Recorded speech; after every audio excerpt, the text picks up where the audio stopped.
The screaming startled everyone in the house. When Harold Lennox burst into his daughter's room, his heart nearly stopped. There she was, little Sophie, pale and trembling in her bed, her small arms wrapped tightly around the neck of their black maid, Clara. Sophie wouldn't let go, even as Harold called her name. Tears streaked her face, her voice cracking as she said, "Don't take her away, Daddy. Don't let them hurt her." Hurt her? What was she talking about? Harold, a billionaire used to commanding attention and solving problems with a single phone call, found himself frozen in place. His mansion was normally quiet, run like a well-oiled machine. Now, chaos had spilled into his pristine world, and he didn't even understand why. "Someone tell me what's going on," Harold barked, his voice echoing off the polished walls. Clara, kneeling by Sophie's bed, avoided his gaze. Her hands trembled as she gently stroked Sophie's back, whispering, "It's okay, sweet girl, I'm here." But Sophie clung to her tighter. Harold's head spun. He had been away for weeks on a business trip, securing another deal to grow his empire. His staff knew better than to let anything disrupt his world while he was gone. Yet now, his daughter was hysterical, sobbing over a maid like her life depended on it. "Clara," he said, his voice icy, "step outside." Now, she hesitated, glancing down at Sophie, who whimpered, "No, Daddy. Don't make her leave. She'll be right outside," he said firmly. Then, turning to Clara, he added, "Go." With a shaky nod, Clara peeled herself away and left the room, her shoulders hunched like a scolded child. Sophie's cries grew louder as Harold sat down on the edge of the bed. He reached for her, but she shrank back, her eyes wide with fear. Fear of him. "What's wrong, sweetheart?" he asked, his voice softening. "It's just me. Daddy's here. You don't understand," she sobbed. "Clara saved me." "Saved you from what?" Her lips quivered as she whispered, "From the man." Hours later, Harold sat in his study, the room dark except for the glow of the fire. Clara stood before him, her hands clasped tightly in front of her. She hadn't looked up since entering. "I want the truth," Harold demanded. "What happened while I was gone?" Clara's voice was barely audible. "A man came to the house, late at night." "What man?" "I don't know his name," she said, swallowing hard. "He said he was here for you, but you weren't home. He told me to let him in. When I refused, he pushed past me." Harold leaned forward, his jaw tight. "And then?" Her eyes filled with tears. "He went upstairs, to Sophie's room."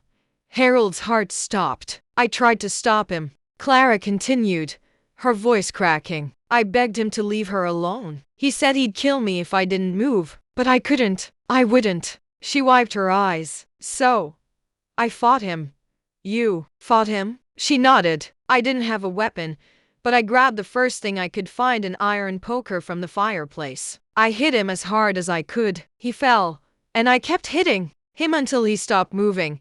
Harold stared at her, his mind racing. A man had broken into his home, his daughter's room, and Clara, his maid, had saved her, protected her in a way he hadn't, because he wasn't there. "What happened to the body?" he asked, his voice cold and detached. Her head hung lower. "I called the police, but..." She hesitated. "When they arrived, they saw me, and they saw him."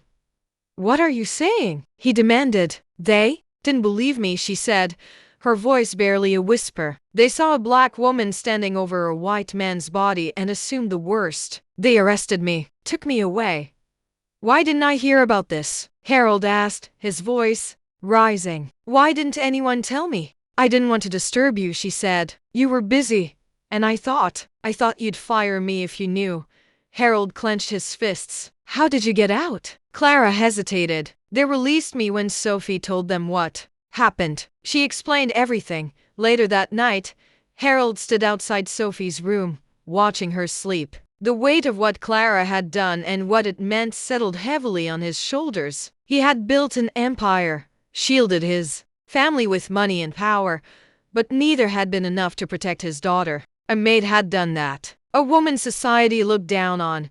A woman Harold had barely noticed before this. The next morning, Harold called Clara into his study. "I owe you everything," he said simply. She shook her head. "You don't owe me anything, Mr. Lennox.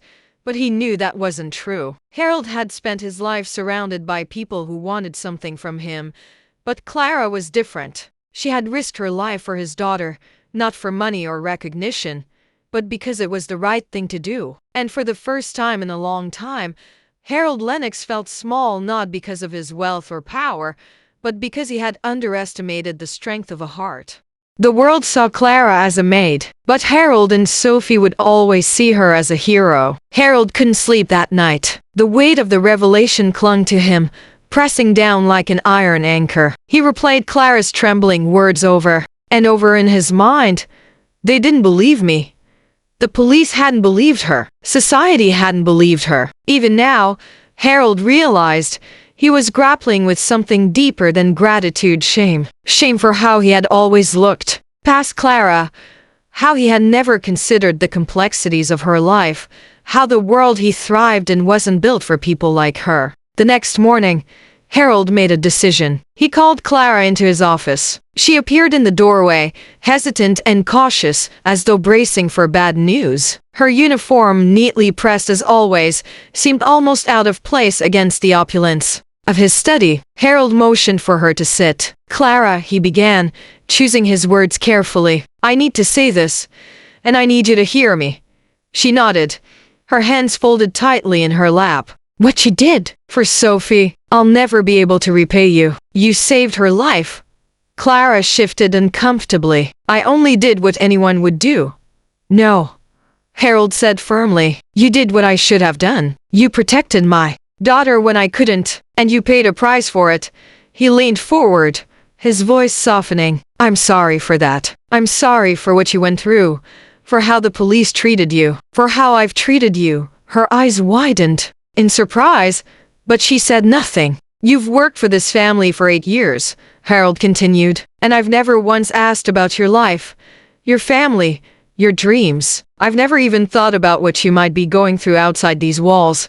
He paused, his throat tightening. "But you risked everything for Sophie, and I want to make this right."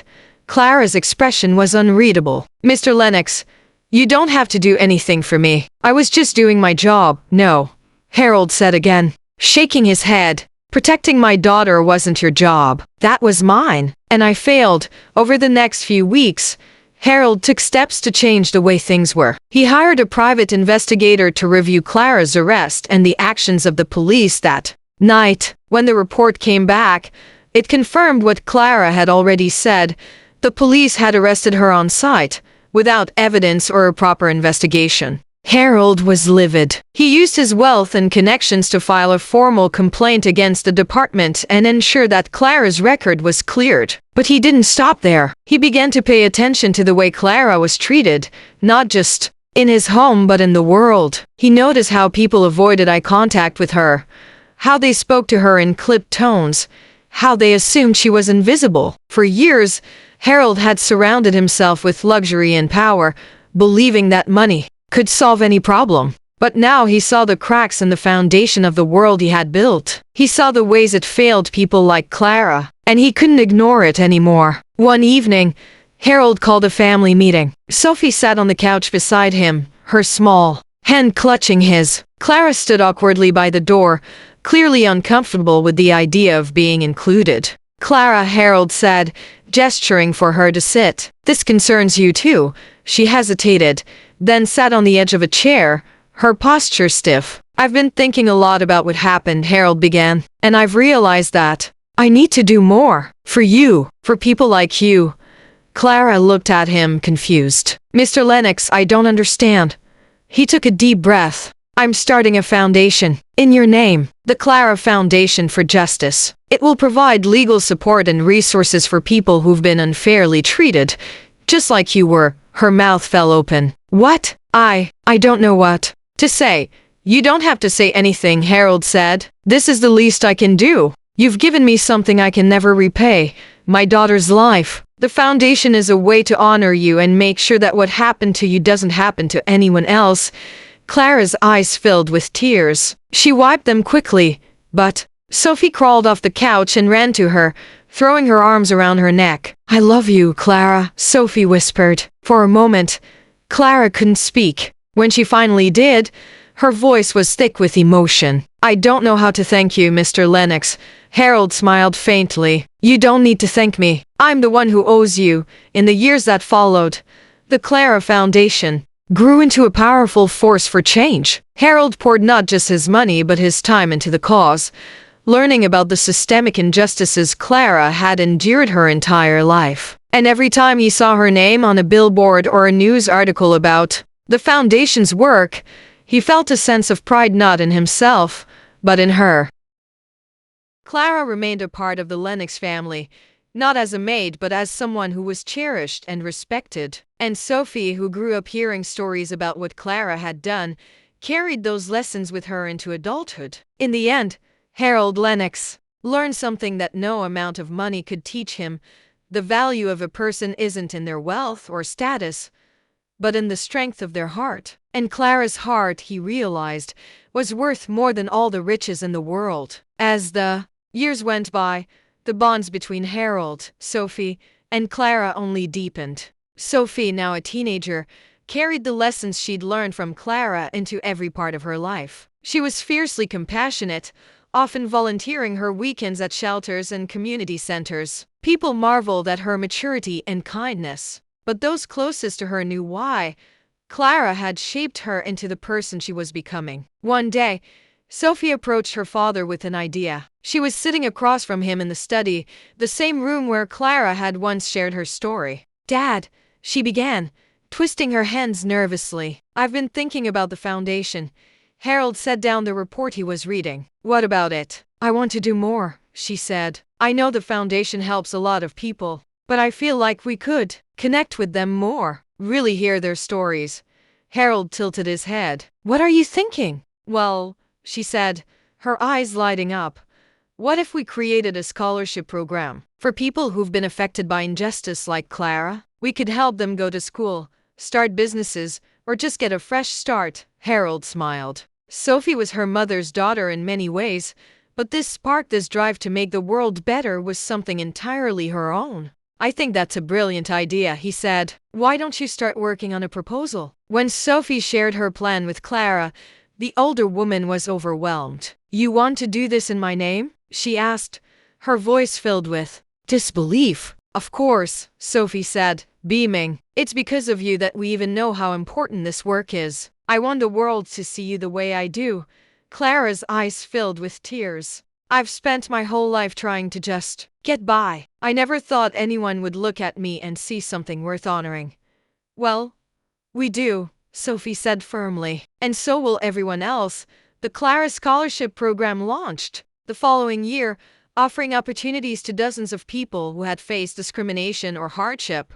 Harold personally attended the first ceremony, where recipients shared their stories of resilience and hope. But the most touching moment came when Clara herself was called to the stage. As she walked up, the crowd erupted into applause. She stood at the podium, her hands gripping the sides as she looked out over the sea of faces. "I don't know if I deserve all of this," she began, her voice trembling. "I'm just a woman who did what I thought was right. But I'm standing here today because someone believed in me, because a little girl and her family saw me as more than my job, more than the color of my skin." She paused, her gaze sweeping over the audience. "The truth is, there are so many people like me out there, people who've been ignored, overlooked, or mistreated. But we're not invisible. We're not powerless. And we deserve a chance to show the world what we can do."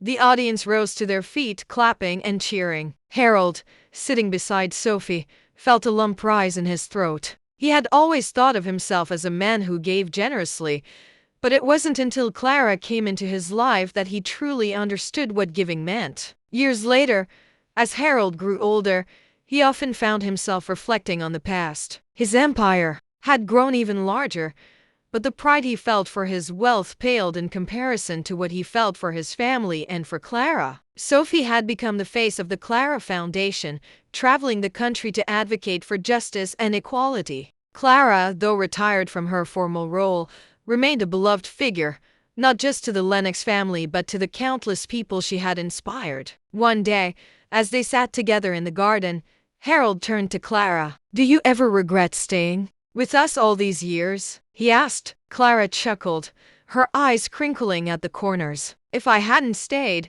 who would have kept you in line?" He laughed, shaking his head. "Fair enough."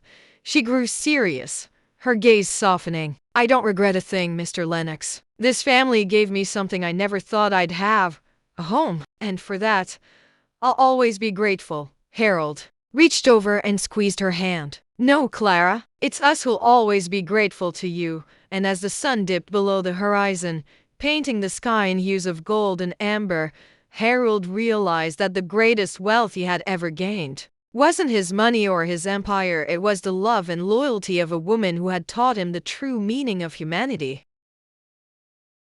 As the years turned into decades, the legacy of the Clara Foundation grew beyond anything Harold Lennox could have imagined. It wasn't just a charity, it became a movement, changing laws, reshaping communities, and opening doors for those who had long been denied opportunities. But more importantly, it became a symbol of what could happen when people chose courage and compassion over indifference. Harold lived to see his daughter, Sophie, take the helm of the foundation. Under her leadership, the organization expanded globally, building schools, funding grassroots activism, and providing legal aid in countries where justice was still a distant dream. And through it all, Sophie never forgot the woman who had inspired it all. One quiet evening, long after Harold had retired, Sophie visited him in his study. She brought with her a thick photo album, its leather cover worn from use. "What's this?" Harold asked as Sophie sat beside him. "Something I thought you might want to see," she said, smiling. "It's the story of what Clara started." Harold opened the album, his fingers brushing against the photos. There were pictures of smiling scholarship recipients, their arms around family members as they held diplomas. Images of children standing outside newly built schools. Photos of protests, marches, and courtrooms where people stood up for what was right. Each page told a story of triumph, and on every page, Clara's name was etched in some form of plaque. On a building, a banner at an event, a heartfelt thank you in a letter. "She's still changing the world," Harold murmured, his voice thick with emotion. "She is," Sophie agreed. "But Dad, so are you. None of this would have happened without you deciding to listen to see her for who she really was." Harold's throat tightened. "I just wish I'd seen it sooner." Sophie placed a hand on his. "You saw it when it mattered most. That's what counts."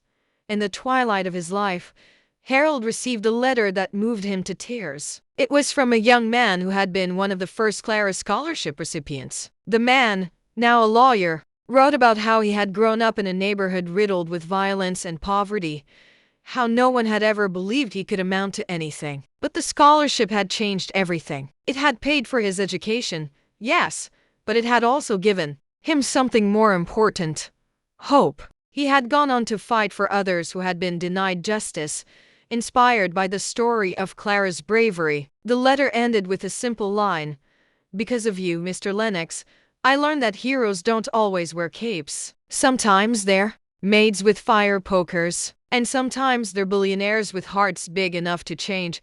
Harold framed the letter and hung it in his study, right beside a photograph of Clara holding Sophie on her lap, both of them laughing. Harold Lennox stood on the stage, looking out at the sea of faces before him. The annual gala for the Clara Foundation had grown into an event that drew people from all walks of life: world leaders, activists, scholars, and everyday individuals whose lives had been changed by the foundation's work. The room buzzed with energy, but as Harold gripped the podium, he felt a quiet calm in his heart. Beside him stood Sophie, glowing with pride as she introduced him to the crowd. "This is my father," she said, her voice warm and strong. "The man who taught me that change starts with one choice: to open your heart and really see the people around you." The crowd erupted into applause, but Harold barely heard it. His eyes were fixed on the woman sitting in the front row. "Clara." She gave him a small, encouraging nod, and he smiled back at her. When the applause died down, Harold spoke. "I've been called many things in my life," he began, his voice steady. "A businessman, a billionaire, a success story. But none of those titles mean as much to me as the one I've earned in the past few years: someone who listened." The audience was silent, hanging on his every word. I spent much of my life believing that my wealth and power could shield my family from anything, he continued. But I was wrong. It wasn't money or power that saved my daughter, it was courage. It was love. And it came from someone I had overlooked for far too long. He gestured toward Clara. This woman taught me the most valuable lesson I've ever learned, that everyone, no matter their station in life, has something extraordinary to offer. Clara didn't just save my daughter's life, she changed mine. And through her, I learned what it truly means to leave a legacy. The room erupted into applause again, and Harold stepped back from the podium, letting the moment wash over him. He caught Clara's eye once more, and she gave him a smile that said everything words couldn't. Later that evening, Harold and Clara found themselves sitting on a quiet balcony overlooking the city. Sophie had gone to mingle with the guests, leaving the two of them alone for the first time in what felt like ages. Did I do okay up there? Harold asked, a hint of self-doubt creeping into his voice. Clara laughed softly. You did more than okay. You always do. He looked at her, his expression serious. You know, Clara, none of this would have happened without you. I owe you everything. Clara shook her head. You don't owe me a thing, Mr. Lennox. Yes, I do, he insisted. But I've stopped thinking about it as a debt. Now, I see it as a gift. You gave me a chance to be better, to do better. And for that, I'll always be grateful. Clara's eyes softened. Well, if we're talking about gifts, I think we've given each other plenty. Hey there. If this story moved you, don't forget to hit subscribe to join me for more powerful, real-life stories that spark change and inspire strength. Together, we can explore stories of resilience, justice, and the moments that make a difference. Your support helps amplify voices that need to be heard. So let's grow this community of changemakers. Click subscribe now, and let's continue this journey together. They sat in companionable silence for a while, watching the lights of the city twinkle in the distance. The air was cool and crisp, and for once, Harold felt completely at peace. Not because of his wealth or his accomplishments, but because he knew he had made a difference. And he knew that he wasn't done yet. The next morning, Harold joined Sophie and Clara for breakfast in the sunlit kitchen. It was a simple meal, pancakes and fresh fruit, but it felt like a feast because of the laughter that filled the room. Do you think the gala raised enough money for the new schools in Atlanta? Sophie asked between bites. I have no doubt, Harold said. And if it didn't, I'll make up the difference myself. Sophie grinned. I knew you'd say that. Clara watched them with quiet contentment. You two make a good team, she said. We had a great teacher, Sophie replied, winking at Clara. Harold raised his coffee cup in a mock toast. To Clara, he said, the heart of this family. Clara rolled her eyes but couldn't hide her smile. I'm just glad you two haven't forgotten how to be human. Not a chance, Harold said, smiling. Not after everything you've taught us. And so their story continued, not one of endings, but of beginnings. Harold, Sophie, and Clara worked together to build something greater than themselves, something that would outlast all of them. They didn't just change lives, they changed each other, proving that love, courage, and understanding could transform even the hardest of hearts. The future was bright, and they faced it together with open hearts, steady hands, and the unshakable belief that one person could make all the difference.